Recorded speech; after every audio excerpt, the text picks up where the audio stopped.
Next जो आज हम टॉपिक कर रहे हैं वो अगला पार्ट आ जाएगा factors not affecting trial balance. Factors जिनकी वजह से ट्रायल बैलेंस अफेक्ट नहीं होता, इसे हम कह सकते हैं कि errors not disclosed bye the trial balance.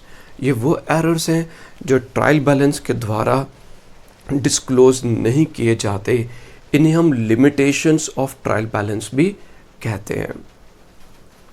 तो इसमें सबसे पहला पॉइंट आ गया एरर ऑफ ओमिशन। इसे हम एरर ऑफ डुप्लीकेशन भी इसके साथ हम वर्ड यूज कर सकते हैं, एरर ऑफ ओमिशन और एरर ऑफ डुप्लीकेशन। तो if a transaction is not recorded in the books of original entry, अगर कोई transaction books of original entry में रिकॉर्ड ही नहीं की जाती, then both debit and credit effects of the transaction will be omitted. तो दोनों के दोनों जो डेबिट और क्रेडिट है उसका इफेक्ट जो ट्रांजैक्शन का होगा it will be omitted, means उसे हमने लिखा ही नहीं, शो ही नहीं किया, कंसिडर ही नहीं किया। And trial balance shall not be affected, means हमने किसी का कोई गुड्स बेची, कैश अकाउंट दिया टू सेल्स। अब हमने जब जनरल एंट्री में ये कैश टू सेल्स वाली जो एंट्री है वो रिकॉर्ड ही नहीं की, अगर हमने जनरल एंट्रीज में कैश टू सेल्स रिकॉर्ड ही नहीं की तो हम लेजर पोस्टिंग भी नहीं कर पाएंगे, बिकॉज एंट्री ही नहीं हमने की, ना ही हमने अब कैश को कहीं डेबिट किया और ना ही हमने सेल्स को क्रेडिट किया। तो इस वजह से क्योंकि हमने एंट्री ऑल टुगेदर लिखी ही नहीं, पोस्टिंग भी नहीं हुई, इससे ट्रायल बैलेंस पर इफेक्ट नहीं पड़ेगा। और इन ट्रांजैक्शंस को, इन एंट्रीज को, इनकी वजह से ट्रायल बैलेंस पर इफेक्ट नहीं पड़ता और ये लिमिटेशंस है ट्रायल बैलेंस की। एरर ऑफ डुप्लीकेशन, डुप्लीकेशन का मतलब आ गया एक ही जनरल एंट्री को दो बार पोस्ट कर दिया, दो बार पोस्ट कर दिया कैश टू सेल्स, तो हमने दो बार जनरल एंट्री लिख दी और दो बार इसकी पोस्टिंग हो गई। तो दो बार पोस्टिंग में डेबिट भी दो बार हो गया, क्रेडिट भी दो बार हो गया, और ओवरऑल जो ट्रायल बैलेंस का बैलेंस होगा वो टैली करेगा एंड इट विल नॉट, ये जो एरर है डुप्लीकेशन का या ओमिशन का, it will not be shown by the trial balance. Next one is error of posting और कमीशन, एरर ऑफ पोस्टिंग या कमीशन। तो while posting from the books of original records, जब हम books of original record से posting करते हैं, if posting is made to a wrong account, अगर posting wrong account में की जाती है but on the correct side, हमने पोस्टिंग जो है वो रॉन्ग अकाउंट में कर दी, किस में कर दी पोस्टिंग, हमने रॉन्ग अकाउंट में कर दी, but it is on the correct side, this error will not affect the trial balance, इससे ट्रायल बैलेंस का इफेक्ट नहीं होगा।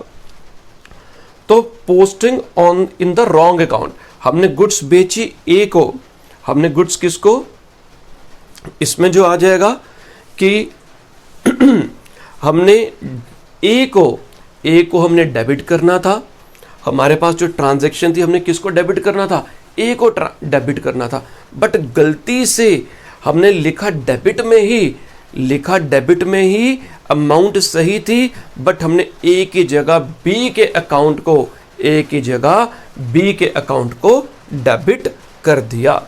तो डेबिट तो हो गया, तो टोटल में कोई दिक्कत नहीं आएगी ट्रायल बैलेंस में, तो ट्रायल बैलेंस टैली ही करेगा। Next is error of principle. Error of principle क्या होगा, सुबह के 3 बज गए हैं और बहुत तेज बारिश शुरू हो गई है और आपका लेक्चर अभी भी बना रहा हूं मैं, और कुछ परिस्थिति ऐसी बन गई हैं, आज का जो लेक्चर है वो आफ्टरनून 4 PM से मैं बना रहा हूं, अलग अलग पार्ट्स में कुछ परेशानियों की वजह से ये मैं अभी 3 बजे मॉर्निंग 3 AM, तो अभी भी ये कुछ पार्ट आपके लेक्चर का बना रहा हूँ, कोशिश कर रहा हूँ कि आपके वीडियो लेक्चर्स मैं टाइम टू टाइम बना सकूँ, बट मेरे हाथ में कुछ परिस्थितियाँ नहीं है जिस वजह से मैं आप लोगों के लेक्चर्स नहीं रिकॉर्ड कर पा रहा था। कोशिश करूँगा कि टाइम टू टाइम आपके लेक्चर्स मैं रिकॉर्ड कर पाऊँ और आप लोगों को जो सारा सिलेबस टाइमली कंप्लीट करा पाऊँ। ठीक है, तो एरर ऑफ प्रिंसिपल में क्या आता है बेटा? When some fundamental principle of accountancy, जब कुछ फंडामेंटल प्रिंसिपल ऑफ अकाउंटेंसी जो होता है वो वायलेट हो जाता है, fundamental principle of accountancy is violated, हमने प्रिंसिपल को फॉलो ही नहीं किया, while recording a transaction the error is termed as error of principal, and these errors are committed in those cases where a proper distinction between capital and revenue items is not made। तो usually जो errors of principal वो किन में आते हैं? जहां पर हमारा कैपिटल और रेवेन्यू आइटम्स के बीच में हम डिफ्रेंशिएट नहीं कर पाते। तो दो एग्जांपल्स इसमें दूंगा। एक एग्जांपल आगे कि हमने फर्नीचर परचेज किया, परचेज्ड फर्नीचर, तो हमारी जनरल एंट्री क्या थी, क्या होनी चाहिए थी? प्रिंसिपल क्या कहता है? हमने फर्नीचर परचेज किया तो हमारी एंट्री होनी चाहिए थी furniture account DR to cash account. क्या एंट्री होनी चाहिए थी? Furniture account DR to cash account. But किसी बंदे ने, इन एक्सपीरियंस अकाउंटेंट मेरे जैसा कोई पर्सन था, उसने जनरल एंट्री पास कर दी purchases account DR to cash account.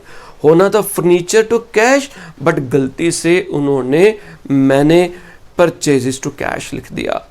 तो डेबिट में अमाउंट तो आ गई, आना चाहिए था फर्नीचर के डेबिट में, बट हमने गलती से परचेज के डेबिट में कर दिया। कैश तो क्रेडिट है दोनों में, तो प्रिंसिपल वायलेट हो गया। इसी वजह से मैंने कई बार आपको जो पहले भी समझाया थी कि wages paid for installation of machinery, wages paid for installation of machinery, इसकी जनरल एंट्री आती है machinery account DR to cash account, machinery account DR to cash account. But गलती से जिसको प्रिंसिपल मालूम नहीं थे, जिनको कंसेप्ट मालूम नहीं था, तो वेजेस पेड फॉर इंस्टॉलेशन के लिए जनरल एंट्री उन्होंने लिख दी wages account DR, wages account DR to cash account.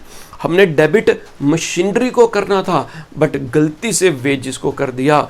Debit जब हम बात करेंगे तो ओवरऑल डेबिट और क्रेडिट टैली करेगा ट्रायल बैलेंस का, इवन दो लिखना हमने मशीनरी के डेबिट में था, बट लिख हमने वेजेस के डेबिट में दिया।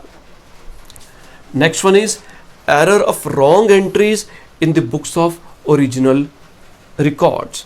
रॉन्ग एंट्री जो हमने कर दी in the books of original record, ध्यान से समझेंगे। If an error is committed in the books of original record, अगर कोई एरर किस में हो जाता है? बुक्स ऑफ ओरिजिनल रिकॉर्ड में, on account of wrong entry, हमने एंट्री ही गलत कर दी। जब हमने जनरल एंट्रीज पास की तो वहां पर हमने जनरल एंट्री गलत कर दी, जो बुक्स ऑफ ओरिजिनल रिकॉर्ड है वो गलत हो गए। तो trial balance will tally, trial balance में कोई एंट्री, कोई अंतर नहीं आएगा, क्योंकि because trial balance checks the arithmetical accuracy and not the accuracy of correct और इनकरेक्ट एंट्रीज। तो वो एक्यूरेसी एंट्रीज की नहीं चेक करता ट्रायल बैलेंस, वो सिर्फ अरिथमेटिकल एक्यूरेसी को चेक करता है। अगर हमने एंट्री जो पास की थी यहाँ पर जो मैंने आपको बताया, अगर वही गलत कर दी होगी तो आगे लेजर पोस्टिंग वहाँ से जो होगी वो तो बराबर होगी, ट्रायल बैलेंस टैली कर जाएगा, ट्रायल बैलेंस पे कोई भी अंतर नहीं आएगा। अब इसमें क्या आ गया? इसकी एग्जांपल, हमने गुड्स जो थी, जो हमारी एंट्री आ गई, गुड्स सोल्ड टू A ₹500, तो 500 एंट्री थी, बट हमने जब बुक्स ऑफ ओरिजिनल रिकॉर्ड बना रहे थे 500 की जगह 5000 कर दिया, या उसकी जगह हमने ₹50 लिख दिए। तो जब यहाँ से लेजर पोस्टिंग होगी तो जो पर्टिकुलर अकाउंट में जब हम अमाउंट लिखेंगे तो हमारी जो अमाउंट जो बुक्स ऑफ ओरिजिनल रिकॉर्ड में लिखा होगा वही लिखेंगे। आना चाहिए था 500, बट हमने दोनों जगह लिख दिया 5000। ट्रायल बैलेंस तो टैली करेगा, ट्रायल बैलेंस तो टैली करेगा, बट उसके टैली होने के बावजूद भी इसमें गलती थी और उस गलती को हम लोकेट नहीं कर पाए. This is the limitation of the trial balance. Next one and the last one is compensating error.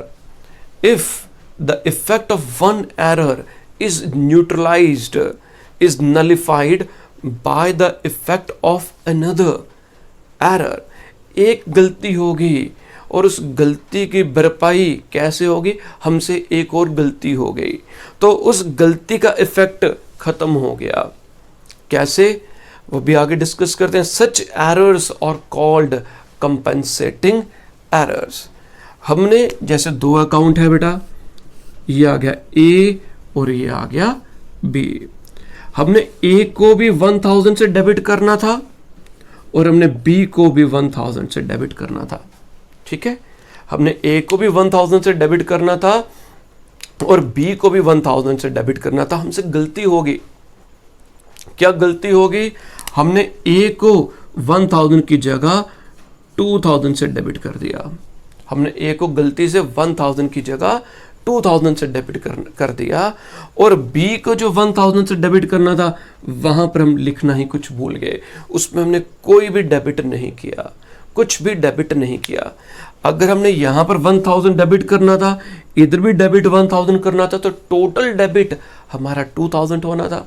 कितना डेबिट होना था बेटा? 2000 ही होना था. और गलती से हमने वो सिर्फ ए में 2000 कर दिया तो हमारा जो एरर है वो कंपनसेट हो गया. हमारा एरर कंपनसेट हो गया. ऐसे ही हो सकता है हमने किसी ट्रांजैक्शन को हमने डेबिट 1000 करना था, हमने यहां पर 2000 डेबिट कर दिया. कितना कर दिया? 2000.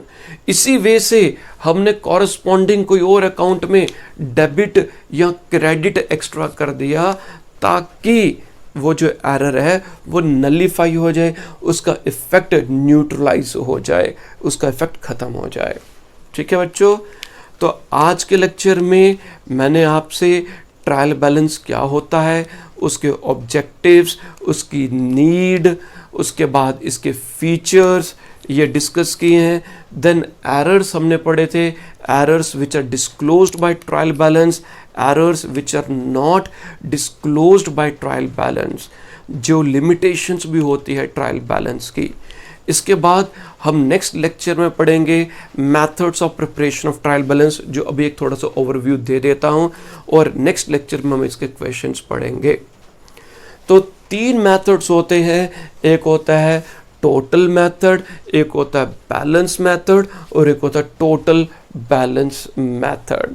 इनमें से मैंने आपको balance method already ledgers account में समझाया है, तो उसी से रिलेटेड ही ये बाकी के मेथड्स होंगे जो मैं आपके साथ नेक्स्ट लेक्चर में जो शेयर करूँगा.